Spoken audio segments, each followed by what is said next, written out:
Good evening, everyone. My name is Jody Duffy. I'm currently the director of PATH, Post-Abortion Treatment and Healing, here in the Atlanta area. And I'm also the State of Georgia coordinator for the Silent No More awareness campaign. I'm here to tell you my story. Motherhood. That was something, when I was young, that I considered to be something from my mid to late 20s. I knew a few girls in high school who had gotten pregnant and had abortions, and I felt really bad for them. But this would never be part of my scenario. I was an athlete and a band geek in high school. And I wasn't much of a partier in college. I had a few boyfriends. I played guitar. I did intramural sports, and I loved camping and hiking.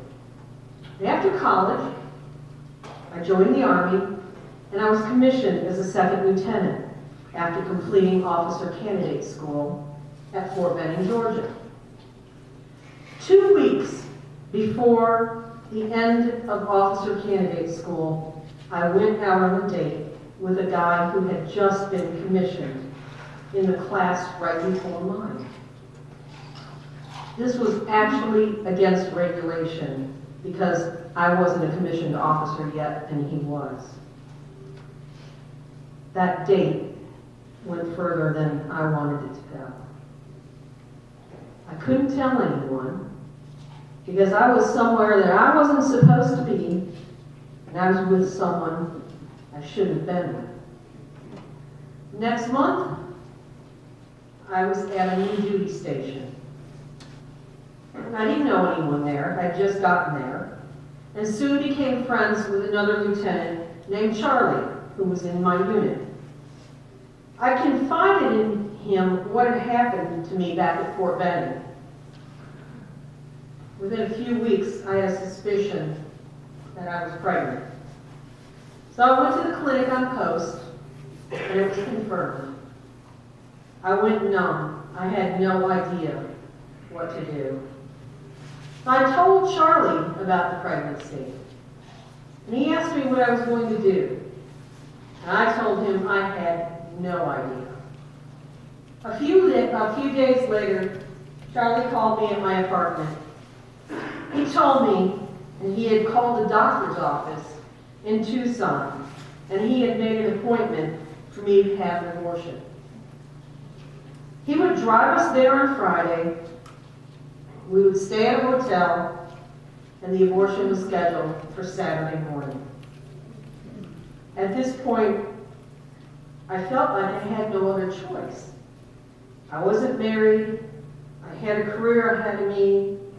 I had no idea how to reach the father, and that I really didn't want to. And this was pre-internet and pre-phone, cell phone. So, just shy of my 22nd birthday, I would find myself doing something that I had always thought the unthinkable. Yet, there I was. I walked into that office. I spoke briefly to that doctor, and I laid on a table where a life growing inside of me would be terminated. There was pressure, there was pain, and there were noises that would be embedded into my memory for the rest of my life. The light inside of that once free-spirited girl had all but been put out. I had to go back to work on Monday.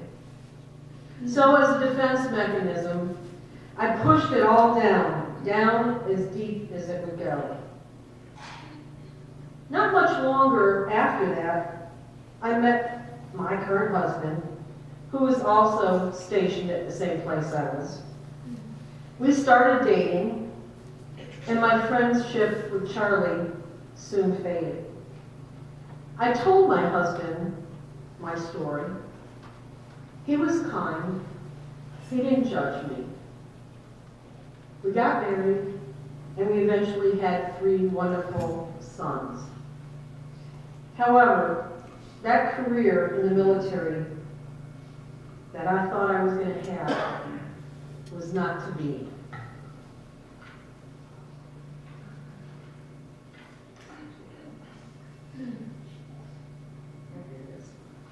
I eventually left the military, and I also was hoping that I could leave the memories of what happened there behind me.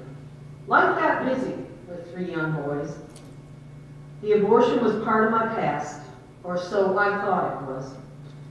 However, no matter how deep one tries to bury unresolved grief and pain, it always has a way of seeping through the little cracks in that buried box. So over the next 2 decades, I would experience a lot of guilt, shame, anxiety, depression, anger, self-doubt, the need to be perfect, a sense of deep loss, and a spiritual emptiness. And although it looked like I had it all together on the inside, I was in turmoil. I had it together on the outside, I was in turmoil inside. And I wasn't sure why.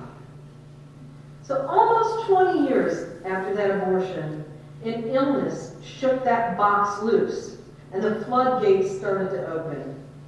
I started to connect the dots. I started to connect those symptoms that I was experiencing with my past abortion. So I prayed to God to help me through that pain that I was experiencing. So 18 years ago, I was led to the Path Ministry. There, while participating in a healing Bible study called Forgiven, Set Free, and Rachel's Vineyard retreats, I was able to reconnect with my God and reconnect with my child. And I was able to forgive myself and forgive others that were involved. I experienced the love and the mercy that God had always intended me to experience. You see, for too long, Satan tried to steal the knowledge of my healer's presence. He prosecuted me, and I ultimately imprisoned myself. I had to learn to make God present in my life, even when I felt so broken. I had to yield to God and silence the enemy's voice so that his power over me weakened and God's power prevailed. I had to allow Christ to open the gates to that prison that I had put myself in. God's love is unstoppable. And what seemed to have been my undoing ultimately remade me. The unfortunate statistics show that 1 in 3 women in the U.S. will have had 1 or more abortions in their lifetime. 1 out of 3 women. 27% of those women identify themselves as Catholic. Our church pews are full of men and women who suffer in silence from the trauma associated with abortion.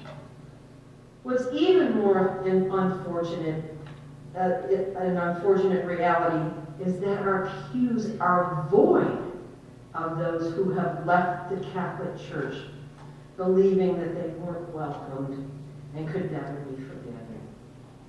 So as the director of the Path Ministry, it's my mission to seek out those who are hurting from a past abortion, provide them with the education, the programs, the support, the guidance, and the love that they need to be able to move forward and experience the unending graces and mercies that God wants to give each and every one of us. PAC also has an obligation to educate our clergy about post-abortion healing so that they know there is a resource to refer men and women to. As the state regional coordinator for the Silent No More Awareness campaign, It's my calling to tell my story and to speak out against abortion and its damaging emotional and spiritual impact. My desire to make others reconsider abortion as a choice to an unplanned pregnancy, and to tell the joy that I have been through going through a healing program, and that those healing programs are available to them, and that no one is beyond or bigger than God's love. I also serve as the Military Veteran Outreach Coordinator for PATH and the Military Veterans Liaison for Rachel's Vineyard International and Silent No More International. A recent study revealed that the unintended pregnancy rate in our military is 50% greater than it is in the general population. 50% greater than in the general population. And unfortunately, most of those pregnancies in the military end up terminated. So hence, we have a great deal of military members and veterans who are out there carrying the pain and anguish of an abortion, just like I did. Here in Atlanta, the PATH Ministry provides a 10-week Bible study called Save One. And this study is led by trained facilitators who've been through the study themselves. We provide a safe, confidential space where, through Scripture, men and women can find deliverance from the pain and guilt of abortion. And in conjunction with the Save One Bible study, PATH runs 3 weekend-long Rachel's Vineyard retreats every year. Our PATH facilitators lead this beautiful healing weekend retreat and guide the hurting soul to find a voice where the pain of the past can be transformed into love and hope. We also provide education and speakers for events, churches, Respect for Life groups, Knights of Columbus groups, teen groups, and any other group wanting to hear our message of hope and healing. And PATH also offers a Spanish outreach program and a program for men. So, if you or someone you know is hurting from a past abortion, please let them know about this beautiful healing ministry called PATH. We have brochures on the back table there if you'd like to take 1 or 2 with you. And thank you and God bless.